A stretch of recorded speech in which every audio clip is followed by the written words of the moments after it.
रस्त्याच्या बाजूला रस्त्याकडे गेला तिथे टॉवरला 2 लावले.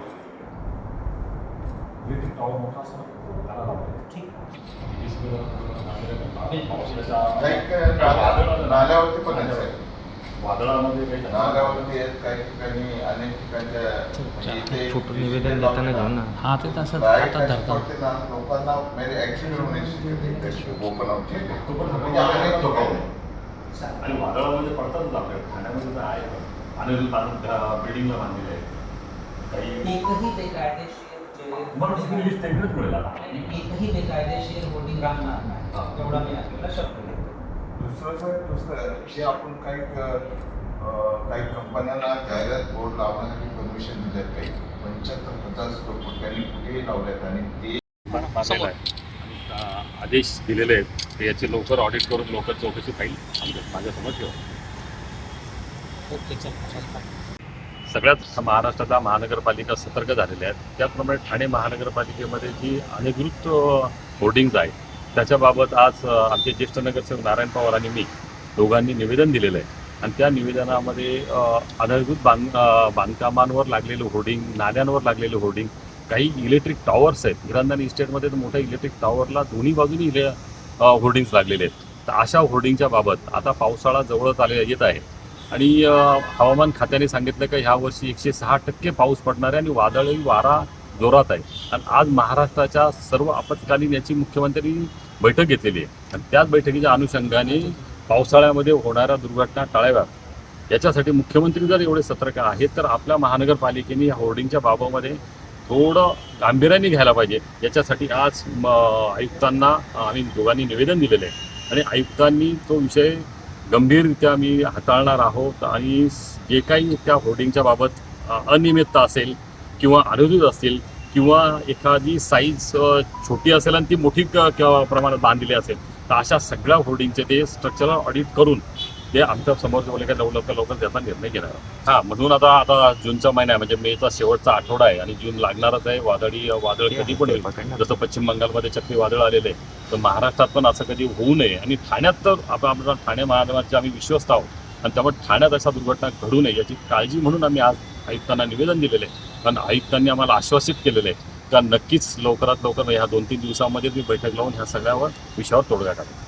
डिजिटल काही हे जे लावलेले आहेत होल्डिंग, डिजिटलच्या ह्याच्याने काय झालंय माहिती आहे का, ज्या गाड्यांना त्रास ॲक्सिडेंट होण्याची शक्यता आहे. आता ओपन हाऊसची इथं मोठा एक डिजिटल लावले रात्रीचे येताना म्हणजे लोकांना येणार त्यावरती डोळ्यांना त्रास होतो एवढा जबरदस्ती ते लावलेलं आहे. आज ठाणे शहरामध्ये बघितलं असतील तर गल्लोगल्लीमध्ये होल्डिंग आहे पण उत्पन्नाचं साधन तर नाही आहे. महानगरपालिकेला त्याचं उत्पन्न भेटत नाही.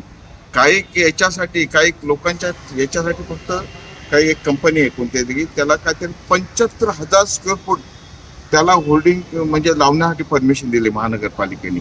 उत्पन्न तो कंपनीवाला घेतो, महानगरपालिकेला त्याचा काही फायदा भेटत नाही. म्हणजे हा या महानगरपालिकेचा महसूल बुडतो त्याच्यामध्ये. याच्यासाठी महानगरपालिकेच्या आयुक्तांनी याच्या संदर्भात निर्णय घेतला पाहिजे का जेवढे जाहिरात बोर्ड आहेत पूर्ण ठाणे शहरामध्ये त्याची हाईट किती पाहिजे, त्याची रुंदी लांबी किती पाहिजे याची पण मर्यादा हे करायला पाहिजे कोणी प्रशासनाने. कारण प्रशासनाने काही ठिकाणी अशा परमिशन दिल्यात का नाल्यावरती पण दिल्यात. नाल्यावरती होल्डिंग, नाल्यावरती कॉलम नाल्यामध्ये पाणी कसं जाणार काय कसं जाणार अशा पद्धतीत त्यांनी परमिशन दिलेत. आता तुम्ही हे बघितलं असेल उड्डाणपूरला ज्या त्या पद्धतीत त्यांनी जे जाहिरात हे बसवलेले होल्डिंग बसवलेले ड्रिल मारलेत आणि त्याच्यामध्ये ते ब्रिज डॅमेज झाले. मध्ये बातम्या तुम्हीच दिल्या होत्या का बाबा ब्रिज डॅमेज झाले. म्हणजे कशा पद्धतीत पण त्याला काय नियोजन नाही काय नाही कशा पद्धतीनं फक्त काही अपघात घडल्यानंतर मग प्रशासनाला जाग येते. एखादा अपघात घडला ना असा जसं घाटकोपरला घडला अनेक लोक त्याच्यामध्ये मृत्युमुखी पडली त्याच्यानंतर ही तुम्ही वाट बघणार आहेत का एखादा होल्डिंग पडल्यानंतर एखादा जीवितहानी. आता तुम्ही इथं आमच्या गणेशवाडीत इथं नाल्यावरती बघितलं ना खूप मोठा होल्डिंग आहे.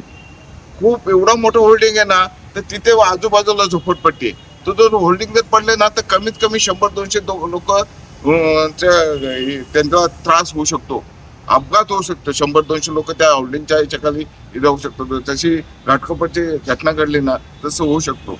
याच्यासाठी प्रशासनाने ताबडतोब आता ऐकताना आम्ही दिलंय बाबा, तुम्ही याच्यावरती आमचे मनोहर डोंगरे त्यांच्या याच्या नेतृत्वाखाली आम्ही तिथे गेलो. निरंजन डावकरे, आमचे संजय केळकर, संजय वाघोळे यांनी पण सांगितलं की आपल्याला याच्या संदर्भात आपण हे करायला पाहिजे म्हणून आम्ही एक पत्र दिलं आहे ऐकताना त्याच्या संदर्भात ताबडतोब पाऊल उचलायला पाहिजे. कारण काय, पावसा आले, पावसाच्या वादळ वारा सुटतो, त्याच्यामध्ये होल्डिंग हे करतात. बघा ना, बऱ्याच ठिकाणी बघितलं असेल तुम्ही महाराष्ट्रामध्ये, पुण्यामध्ये, अनेक ठिकाणी, म्हणजे सातारा रोडला बऱ्याच ठिकाणी पडलेले.